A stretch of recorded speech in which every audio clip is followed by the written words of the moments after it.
All right, my senior year, I was part of my school's drama club. I was a theater kid. And the clubs at the school got to help do some of the activities for the school's fair. The whole school is putting on a fair, probably to raise money or something. It seems that schools are always in need of some extra cash. Have you ever noticed that? So the football team got to do the dunk tank, the band kids, like, face painted or something, I don't remember, it's not important. And the theater kids, since the fair is in October and that's Halloween's month, we got to put on a haunted house.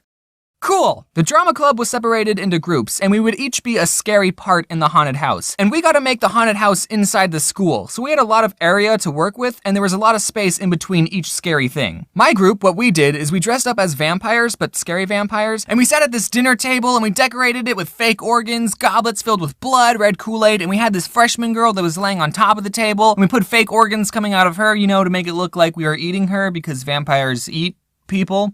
Okay, saying that out loud, I realize that doesn't make any sense. Why would a group of vampires be eating someone? They don't do that. We put a yellow shade over the light above for a good spoopy atmosphere. We had a smoke machine, some ambient Halloween music playing. Spooky, scary skeletons and shivers down your spine. Our group was pretty legit. Whenever a group of people walked by, we would just silently stare at them, and then the freshman on the table would scream at the top of her lungs. She was really good at screaming, by the way. And since we had so much space in between each of the scary parts, when they walked past us, we would get up and chase them. Yeah, it was fun. Okay, so you have to understand that theater kids are very loud, extroverted people. I need to tell you about this one kid who was in my vampire group. We'll just name him Balake. Yeah, Balake. Balake and I were both part of the school's improv club, so we were both pretty funny people, except Balake was just out there. He was loud. It seemed he was just always screaming. I didn't have any classes with him, but he was obviously the high self-esteem class clown kind of kid. So Balake, being the loud and more popular kid, he got to sit at the head of our table. We had done the haunted house for about 2 hours at this point, and I want you to think what it's like to go inside a haunted house. Just going in for 5 minutes, that will already make me feel uncomfortable and sweaty. All the strobe lights, the smoke, and the freshman over here who had to be constantly screaming bloody murder. Again, you did a good job, freshman. And we were supposed to get a break sometime in the middle, but since the haunted house was so popular, we didn't get one break. So I'm a little loopy after doing all this for so long, right? I was totally not ready for what was about to happen. This group of people walk in and we do our normal thing. We get up and we chase them, but Balake got pretty physical with this one little boy. Like he kind of shook him up a bit. And I didn't see exactly what happened, but apparently this little boy was holding a fish in a plastic baggie. You know those little tiny fish that are actually supposed to be used as food for bigger fish that you can win as prizes in fairs, and 99% of the time the fish die within 2 weeks because you don't have the right aquarium equipment, so you just put them in water and watch them slowly die? You know those fish? I didn't think people were allowed to bring their new pet fish into the haunted house, but I guess he smuggled it in or something. I didn't see the kid drop the fish. Maybe Balake slapped it out of his hands. That could have happened. I just heard a scream and I saw a fish flopping around in a puddle on the floor. Fish look like they're in so much pain when they're out of water. I don't flail around uncontrollably when I go swimming. Like, calm down, fish. I'm silently panicking because the fish looks like he's going to die in 3 seconds if we don't do something. I start thinking of places we can put the fish. The toilet. But Balake, without saying anything, just immediately bent down, cupped the tiny fish in his hands. He ran back to the table, he put the fish in an empty goblet, and then he poured red Kool-Aid into the cup. Nah, I'm just kidding. He got a water bottle from under the table because they gave us water bottles, and the fish was fine, ladies and gentlemen. It all happened so fast, and thanks to Balake's quick thinking, he saved this little kid's fish. The kid was still a couple of feet down the hall. Balake took the goblet in his hands, he walked it over to the kid, he reached out his hand to give the kid his fish.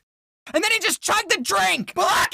He drank the fish! And this little kid let out the most blood-curdling scream. It sounded like this kid just watched his pet get swallowed by a complete stranger. It was honestly the loudest scream I heard that night. I bet the next group of people behind these guys were thinking, oh man, whatever's next must be really scary to get that kid to scream like that. The kid started trying to attack Balake, and I'm sure if he had the correct tools, he would have murdered him. Balake eventually spat out the fish. He didn't swallow it, thankfully. He just kept it swimming in his mouth. But I mean, that's what you gotta do when you're working in a haunted house. You have to scare people any way you can. I was just a bystander and I still wake up in a cold sweat thinking about it. Turns out this kid was actually Balake's little brother, so at least he didn't do this to a complete stranger. Man, you really gotta appreciate what lengths older brothers go through to torment the little brother.